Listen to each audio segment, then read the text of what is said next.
Uh, Respected Chief Guest, Dr. Sushoman Bandyopadhyay, Professor D.N. Das, and my dear colleagues, it is really a pleasant evening that in this, in the beginning of the winter, there is a good get-together within our colleagues.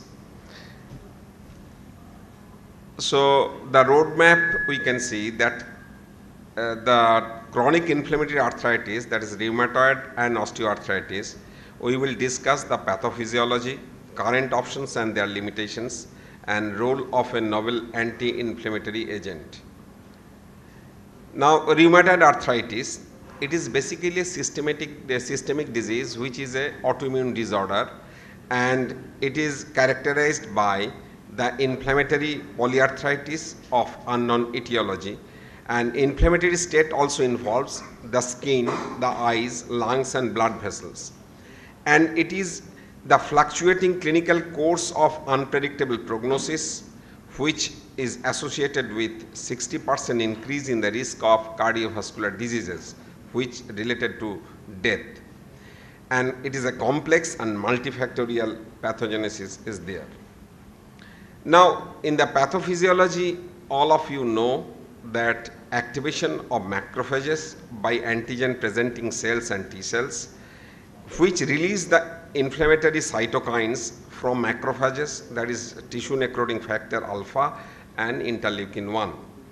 And the TNF alpha and interleukin 1 leads to synovitis, that is proliferation of the synovial membrane, and which in due course leads to production of collagenase and destruction of the cellular matrix. And here you can see the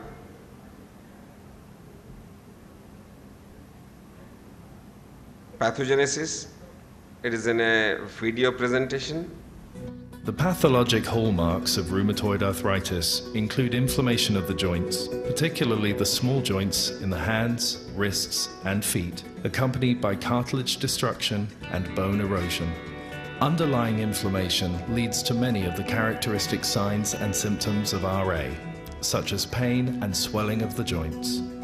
Inflammation results from abnormal propagation and activation of many types of immune cells, resulting in the secretion of cytokines and other mediators that sustain and amplify the inflammatory environment.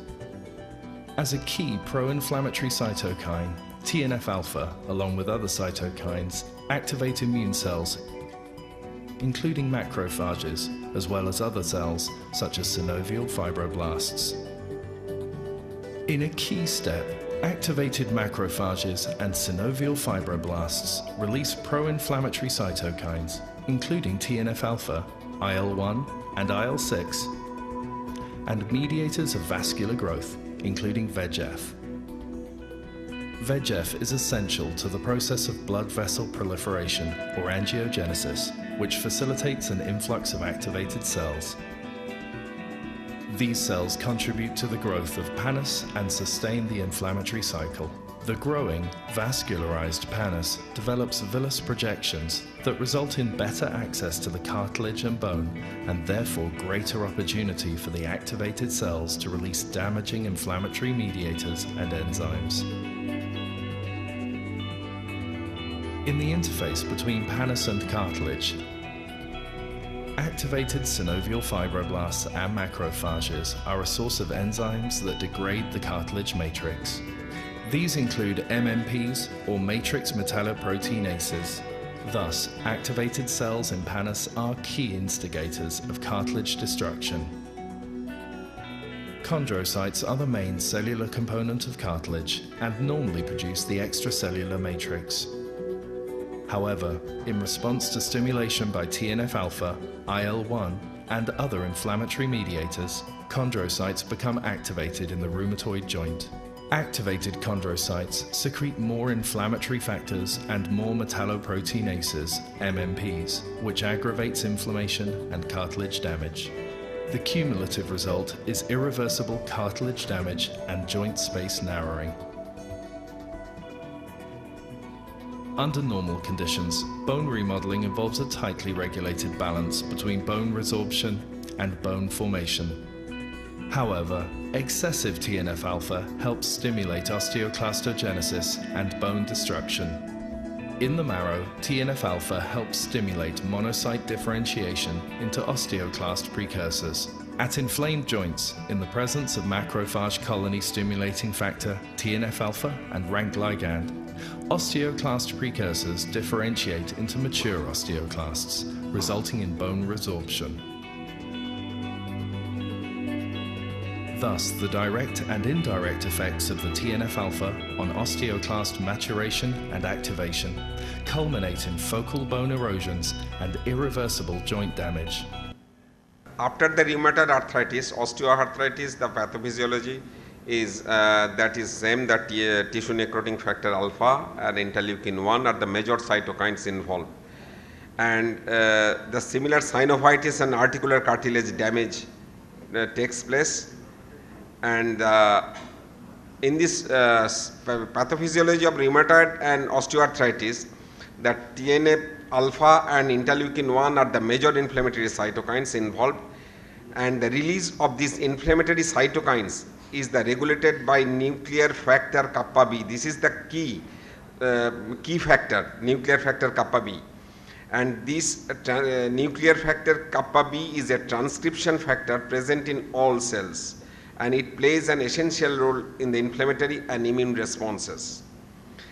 Now, nuclear factor kappa B acts as a master switch to turn inflammation on and off in the body. So, disorders due to nuclear factor kappa B activation leads to rheumatoid arthritis, osteoarthritis, Angst-Bond, psoriatic arthritis, etc. And this master switch, this is the master switch of inflammation.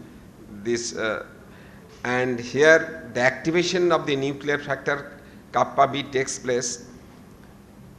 The IKB kinase is inhibited, and active nuclear factor kappa B enters the nucleus, and the translocation into the nucleus and activation of the gene encoding inflammatory mediators, which leads to secretion of the pro-inflammatory cytokines like TNF-alpha and IL-1, IL-6, etc. And this release of inflammatory mediators leads to the inflammation in the joints. And the final outcome of this NF-kB activation is pro-inflammatory cytokines, which are secreted, and synovial membrane inflammation of proliferation of the synoviocytes, and takes place pannus formation above the cartilage. And the chondrocytes increase the activity of the COX-2 and MMPs, and cartilage destruction takes place. Osteoclastogenesis and bone erosion happens.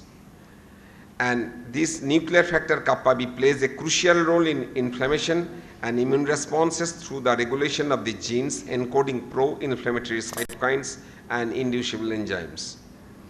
There is an innovative option for management of osteoarthritis for this nuclear factor kappa B inhibitor. The molecule is curcumin. This curcumin is a biologically active phytochemical compound obtained from the rhizomes of Curcuma longa. This possesses some properties like anti-inflammatory, antioxidant, anti-proliferative, and anti-angiogenic. Here this one is already mentioned, that this is the master key of switch of inflammation, and here you can see that there is a multiple sites of action of this curcumin. It prevents activation of nuclear factor kappa B by inhibiting the IKB kinase.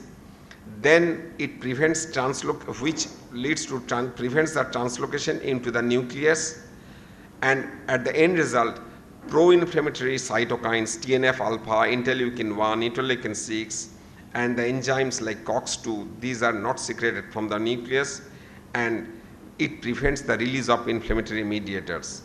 So this is the role of this new molecule, and thanks to all of you for this.